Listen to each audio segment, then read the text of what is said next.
Welcome back to Black News Tonight. This Sunday marks 30 years since NBA legend Earvin "Magic" Johnson first told the public he had been diagnosed with HIV. Well, a lot has changed since then, from life-saving medicines that can prevent infection or keep the virus at bay to how we talk about HIV and AIDS in our Black and brown communities. Joining me now for an important conversation about all of this and much more are my next two guests. From a cultural angle, we have Dr. C. Brandon Ogbunu, who is an assistant professor at Yale University. He recently published a piece looking at the intersection of hip-hop and the HIV/AIDS pandemic. And offering valuable medical insight, we have Dr. David Malebranche. He's an internal medicine physician and HIV sexual health expert based in Atlanta.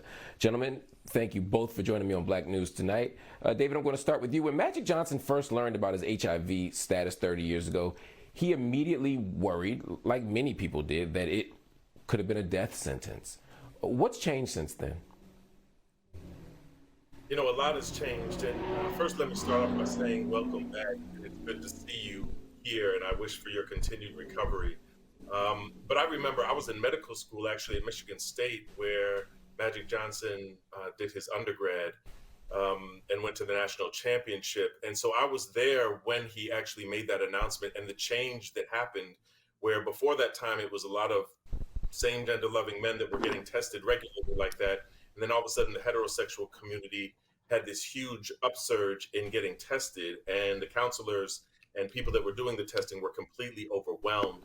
And back then we only had a handful of medications that had to be taken several times a day, had toxic side effects, and didn't work that well. And as Brandon expertly, reviewed in the article that he put out in the Undefeated today, that changed over time. And in 1997, we had what's called a triple cocktail.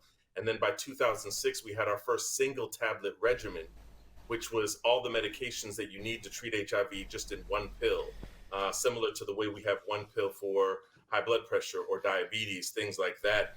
And even earlier this year, we had the first injectable treatment where you have two medications, you get two shots, one in each butt cheek, that's once every month. So for people who don't enjoy taking pills and don't want pills or have stigma related to pills, depending on who they're living with, that's an option as well. So there are more things down the road, and the science has really advanced. Obviously, we don't have a cure yet, but the science has advanced where people are living very, very long lives. Whereas back in the day when Magic Johnson got it, a lot of our Black communities were talking about, well, I can't do as well as Magic because he's rich. I need to be on that Magic Johnson cocktail.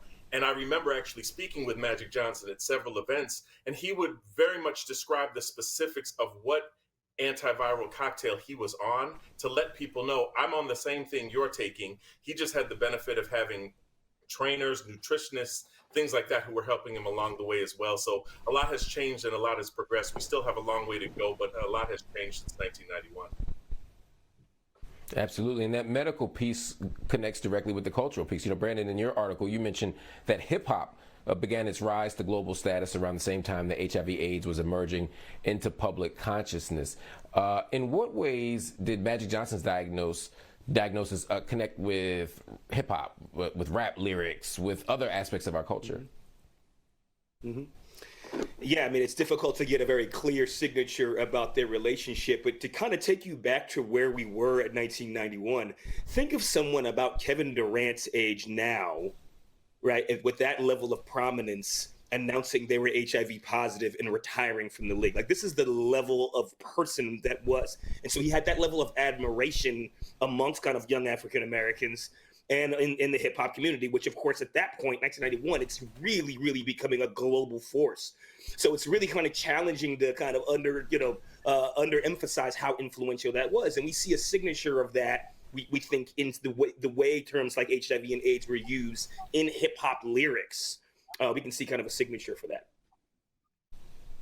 Absolutely, and even in the early hip hop lyrics, when we talked about it, I mean, there was a level of derision. There was a level of fear. And of course, there's a level of stigma that was attached to it. And another piece of this, and this question is for both of you. I'll start with you, David, first, is that there was a kind of matter-of-fact linking of HIV positive status with queer identity. You think about how important it was for Magic when he announces that he was HIV positive in subsequent interviews to say he got it by having heterosexual sex, to say he got it with a woman, and the audience claps. I mean, there was there were all these other interesting and complicated dynamics at play here. Yeah, and those things still happen. I mean, back then, we try to say now to people it's not a gay disease, but if you look at the current epidemiology, it's literally 2/3 of the new HIV diagnoses that are made in the United States are still among men who have sex with men. So you do this fine line of balancing things where you want to not stigmatize a group and say, just because who you are, that means you're prone to get HIV or you're definitely going to get HIV, but yet acknowledging the reality of the epidemic and the epidemiology that we're seeing. And I even remember back in those days when Magic first announced, everyone was saying, well, yeah, did you see the way he kissed Isaiah Thomas during that game on the side of the cheek? You know, they going on the side. He ain't really straight. And so all these kind of urban myths were flowing around, and you couldn't keep track of it back then. But a lot of it really related to stigma against homosexuality, against queer people, against queer identities. And that battle still goes on today, as we see. When I first got invited to be on this segment today, one of the songs I thought about was Slow Down by Brand Nubian, where I remember they didn't mention HIV specifically, but they said things are getting drastic, slide up in the wrong one, you'll end up in a casket. And I remember thinking about that, and I was like, there was a way we used to talk about it in some of the hip hop lyrics without saying. I think Brandon really spoke to how the phraseology developed over time, and how at certain points of time people were saying HIV, sometimes AIDS was being said more because it was easier to rhyme with. It was an acronym. People could use it that way. But things have come along over time where, AIDS is that acquired immune deficiency syndrome, whereas HIV is the virus itself. And I think when it came to hip hop, people didn't care. They just knew that folks were dropping off from it.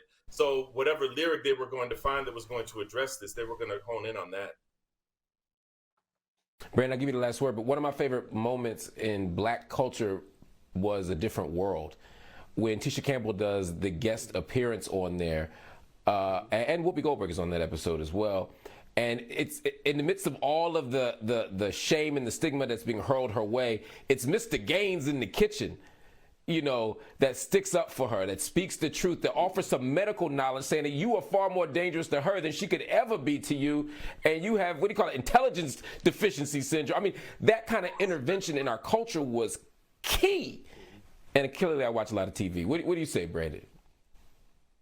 Yeah, I mean, I just think that at the time, you have to remember, hip hop culture was driven, and what made it spontaneous and fun was this kind of hyper exuberant urban energy that came about during the crack epidemic. So you had the intersection between that type of hyper masculinity, and it was toxic. And so you kind of take that, and you take the HIV pandemic, which was, again, concentrated in the men who have sex with men community, largely at that era. And it was a bad match. And I think, I think the way that the community dealt with it early on was deeply problematic. And I think it took a long time for the lyrics to get a kind of a proper handle on it. So I think you just see kind of two cultural forces that kind of came about at the same time. And because of things that were going on in the Black community at the time, you can see some of the signature for this misunderstanding in the lyrics.